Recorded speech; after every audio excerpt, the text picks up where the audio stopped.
The airport terminal buzzed with the chaos of peak travel season. Children crying, luggage wheels clattering, announcements echoing overhead. In the middle of it all stood Marina, alone, clutching her suitcase as she watched her husband and mother-in-law disappear without so much as a backward glance. They had walked ahead, chatting casually, completely unaware, or perhaps uncaring, that they had left her behind. What made it worse wasn't the abandonment itself. It was the bitter truth that Marina had planned every single detail of this trip, from the moment the idea of a beach vacation was casually mentioned months ago. She had booked the flights, chosen the hotel, arranged airport transfers, and even created an itinerary to ensure everyone would be entertained. She had paid for everything using her own hard-earned savings. Every ounce of effort, every minute of late-night research had come from her. And now here she was, stranded, invisible to the very people she had worked so hard to please. Javier, her husband, hadn't contributed a cent. He always claimed to be too busy, hiding behind work or disappearing into the garage. When she asked for input, he brushed her off with a joke or an excuse. His mother, Lucia Paulina, did nothing but criticize, from the hotel choices to the weather forecast, as if Marina had orchestrated a personal insult. As they strolled ahead, Marina felt a sharp ache rise in her chest, not from the chaos of the airport, but from years of being taken for granted. She had given so much, asked for so little, and received even less. Her role had always been clear: the planner, the fixer, the silent support. But today something changed. Something cracked. She reached into her bag, pulled out her phone, and stared at the screen. With one deep breath and trembling fingers, she made a decision that would change everything. Marina had always been the kind of woman who kept things running smoothly, at work, at home, and in life. As an accountant, she was known for her sharp eye and problem-solving skills. But what her colleagues admired about her, her ability to bring order to chaos, had become a silent curse in her personal life. At home, those same qualities were taken for granted. After 5 years of marriage, Marina had learned a painful truth. The more capable she proved herself to be, the more invisible she became. Her husband Javier had slipped comfortably into complacency, allowing Marina to carry the weight of their shared life.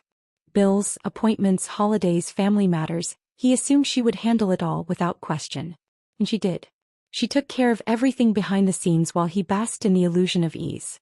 To the outside world it looked like their life was seamless.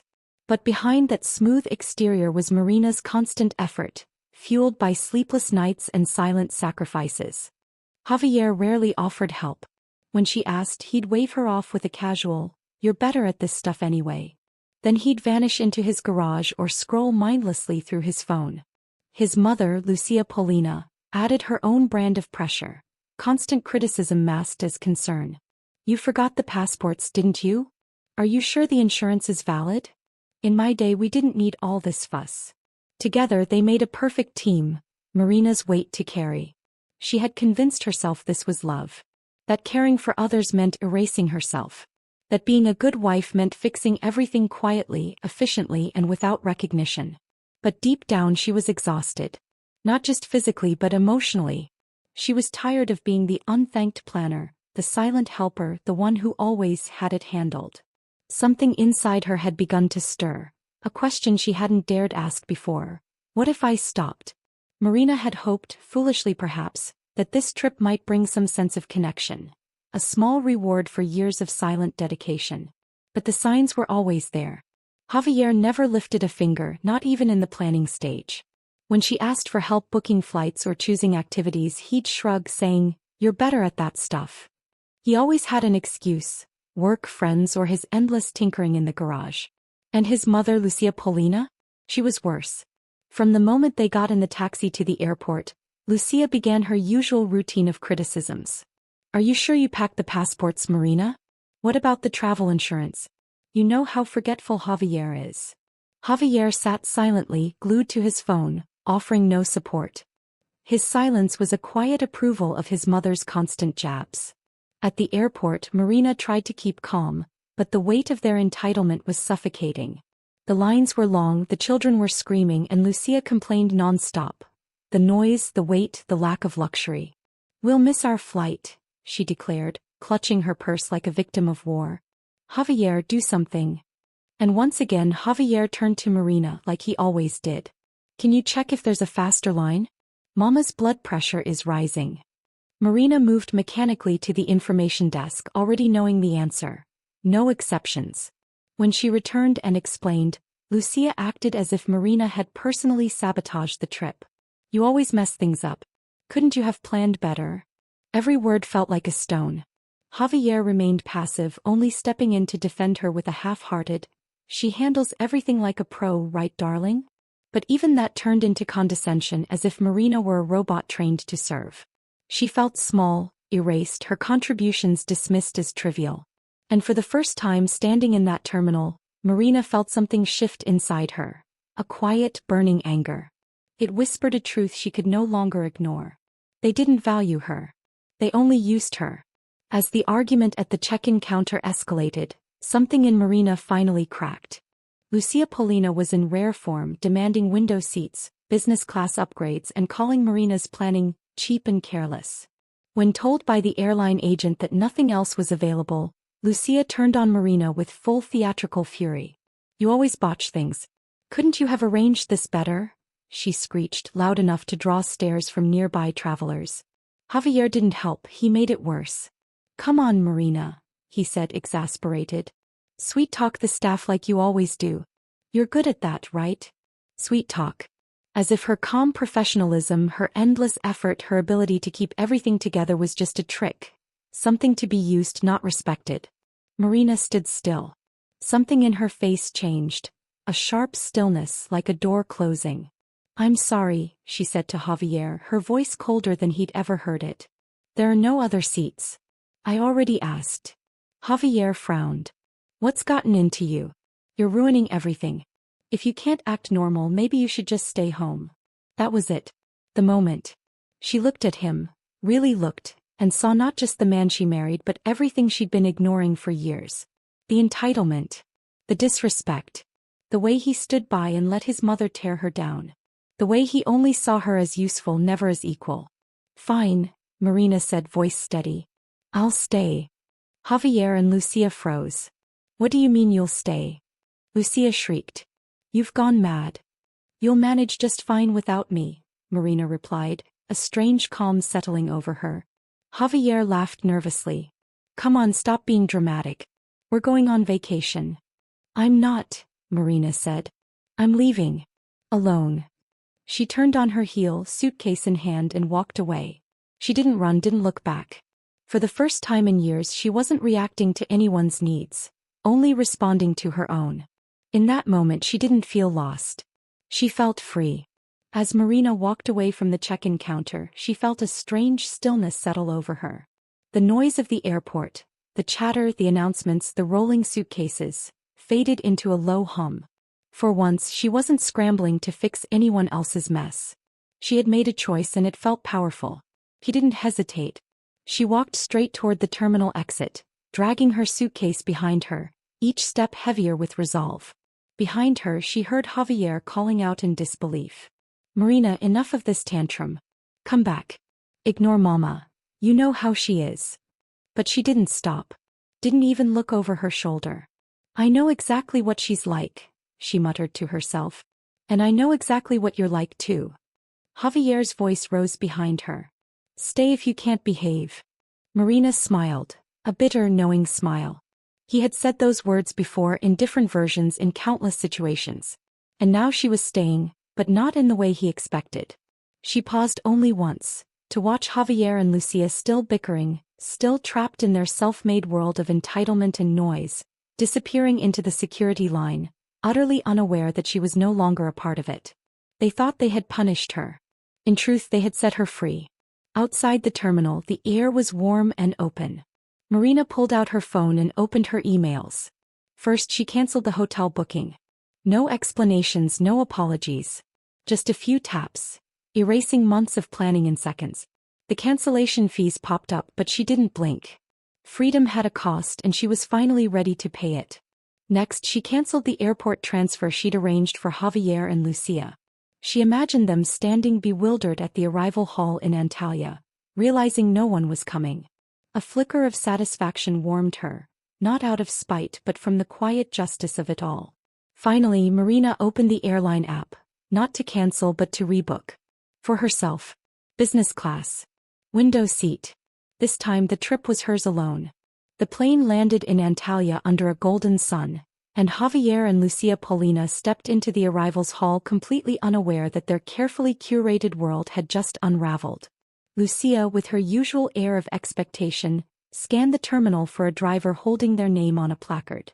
"Where is he?" she huffed, adjusting her sunglasses. Did Marina not confirm the transfer properly?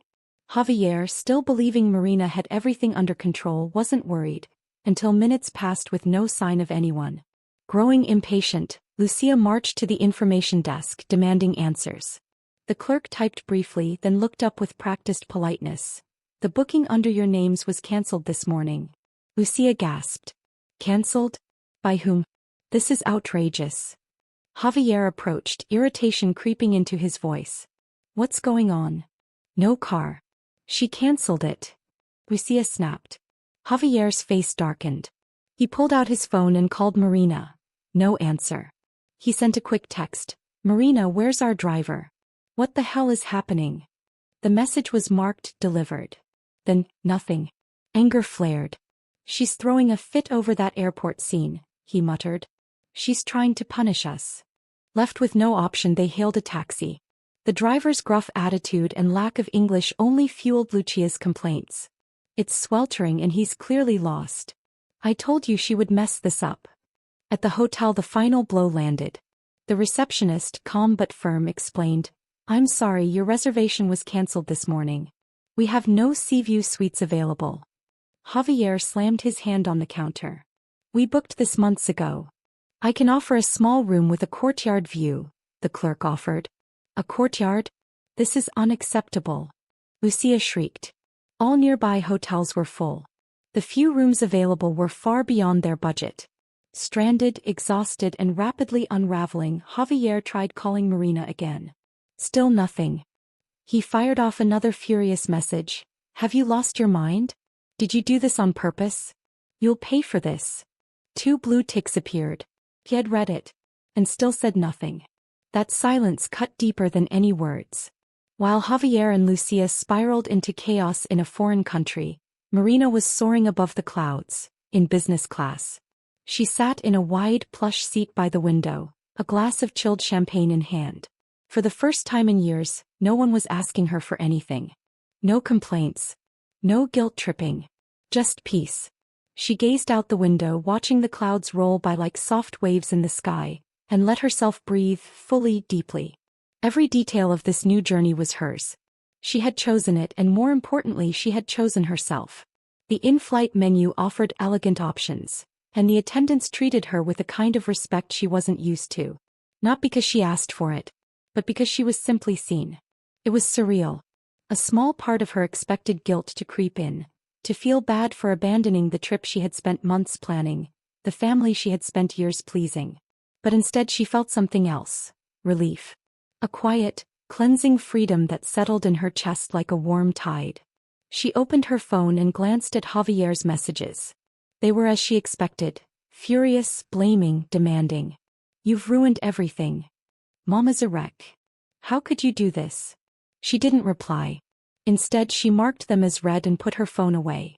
Her silence was deliberate. A boundary. A declaration. They had always expected her to absorb their anger, to fix their messes, to explain herself. But not anymore. She owed them nothing, not answers, not apologies, not her time. This flight wasn't just a journey through the sky. It was a symbol of everything she had denied herself for years. Space, peace, and the right to put herself first. As the plane gently soared toward its destination, Marina leaned back in her seat, closed her eyes, and smiled. For once, she wasn't running away from her life. She was flying straight into it. After landing, Marina stepped into the crisp, salty air of a new country, not for a family vacation but for her own rebirth. She had one destination in mind, the seaside home of her dear friend Alejandra. They hadn't spoken much in recent years, but the bond between them was real, timeless. Without overthinking it, Marina had scrolled through her contacts and tapped Alejandra's name. Her hand trembled slightly as the phone rang. Then came a warm, familiar voice. Marina? My God, it's been forever. How's my favorite number cruncher? Marina exhaled, a shaky smile forming. I've had a bit of a change of plans. Change of plans. Alejandra's tone shifted, concerned. You sound different. What happened? I walked away, Marina said, almost surprised at how calm she felt. From the vacation. From Javier. From his mother. From everything. A pause followed. Then Alejandra laughed. A bright, infectious sound that cut through the weight of the past few hours. Business class? You legend. Of course, come. My guest room is yours. Best sea view in the house. Marina's eyes filled with tears, not of sadness but of release. Thank you.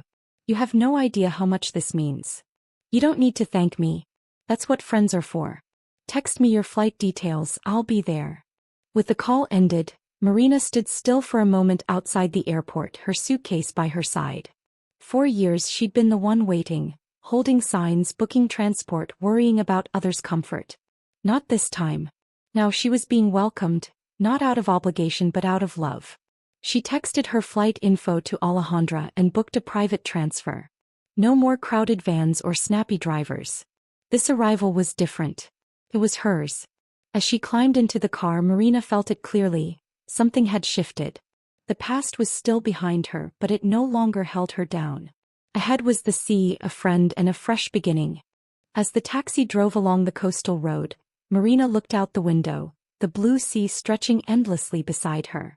The past 48 hours felt like a different lifetime. And now she was finally here at Alejandra's. The house sat perched above the cliffs, with wide balconies and white stone walls kissed by ocean breeze.